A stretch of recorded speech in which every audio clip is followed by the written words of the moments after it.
ইনি রিক। আজ তিনি ক্যামেরার সামনে আসতে চাননি, কিন্তু আপনি আবার প্লে বোতাম টিপেছেন, আর এখন ওরা ওকে একটা কাঠের সৌনাতে আটকে রেখেছে। ভেতরে তাপমাত্রা 120 ডিগ্রি। এটা এক অদ্ভুত চ্যাম্পিয়নশিপের ফাইনাল, যে স্টিম রুমে সবচেয়ে বেশিক্ষণ টিকতে পারবে সেই জিতবে। প্রতিযোগীরা, কঠোর বিচারকরা কাঁচের ভেতর দিয়ে দেখছেন, আর একেবারে প্রথম কয়েক সেকেন্ড থেকেই রিকের মুখ ঘামছে আর শুকনো গরমে ওর গলা জ্বালা করছে। প্রথম মিনিট কেটে গেল। রিকের শরীরের তাপমাত্রা 38-এর উপরে উঠে গেল। ঘাম ঝরছে, কিন্তু তাতে কোনো লাভ হচ্ছে না। ত্বক ঠান্ডা করার সুযোগ না পেয়েই তার সঙ্গে সঙ্গে উবে যাচ্ছে। বাতাস কাগজের মতো শুকনো। শ্বাস নেওয়া কঠিন, প্রতিটি নিঃশ্বাস জ্বালা করছে আর পুড়ছে।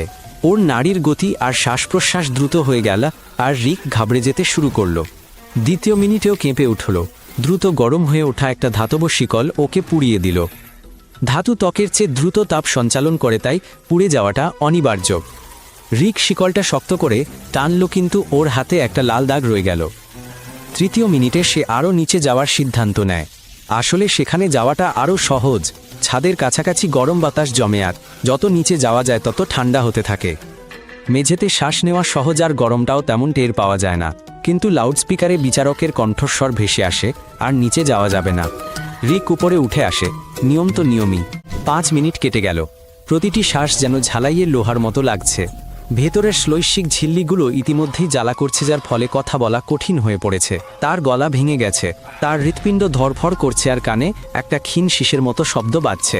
তার নাড়ির গতি অস্বাভাবিকভাবে বেড়ে গেছে, কিন্তু তার প্রতিপক্ষ এখনও নড়ছে না, যা রিককে আরও বেশি ভয় পাইয়ে দিচ্ছে। নিজেকে অন্যমনস্ক করতে রিক তার ফোনটা হাতে নেয়, কিন্তু সঙ্গে সঙ্গে স্ক্রিনটা অন্ধকার হয়ে যায় এবং গরমে কেসিংটা বেঁকে যায়। এই নরকে প্রযুক্তি কাজ করতে চাইছে না। 6 মিনিটে রিক সবাইকে টেক্কা দেওয়ার সিদ্ধান্ত নেয় এবং একটা পকেট ফ্যান বের করে। বাতাসের ঝাপটা তার মুখ পুড়িয়ে দিচ্ছে। গরম সৌনার বাতাস শরীর ঠান্ডা করছে, নাবরং পানি শূন্যতা আর উত্তাপকে আরও বাড়িয়ে দিচ্ছে। এখানে যা কিছু যৌক্তিক মনে হচ্ছিল সবই উল্টোভাবে কাজ করছে। 7 মিনিট কেটে গেছে এবং রিক আর পরিষ্কারভাবে চিন্তা করতে পারছে না। তার মনে হচ্ছে সে যেন একটা সসপ্যানের মধ্যে আছে, আর তার প্রতিপক্ষ একটা মুরগির রান। রিক আর বাস্তবতা আর কল্পনার মধ্যে পার্থক্য করতে পারছে না। সে শুধু সহ্য করে যাচ্ছে। তার শরীর একে ভেঙে পড়তে শুরু করেছে। প্রথমে ত্বক ও উপরিভাগের রক্তনালীগুলো আর তাপ সঞ্চালন করে না।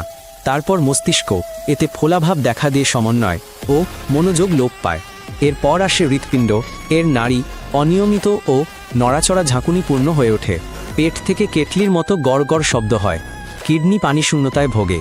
শরীর ধীরে ধীরে অকার্যকর হয়ে পড়ে। একে প্রতিটি তন্ত্রজেন ঘরের পর ঘর আলো নিভিয়ে দেওয়া হচ্ছে। সম্পূর্ণ পর্ব দেখুন ইউটিউব চ্যানেল এটাই রিকে।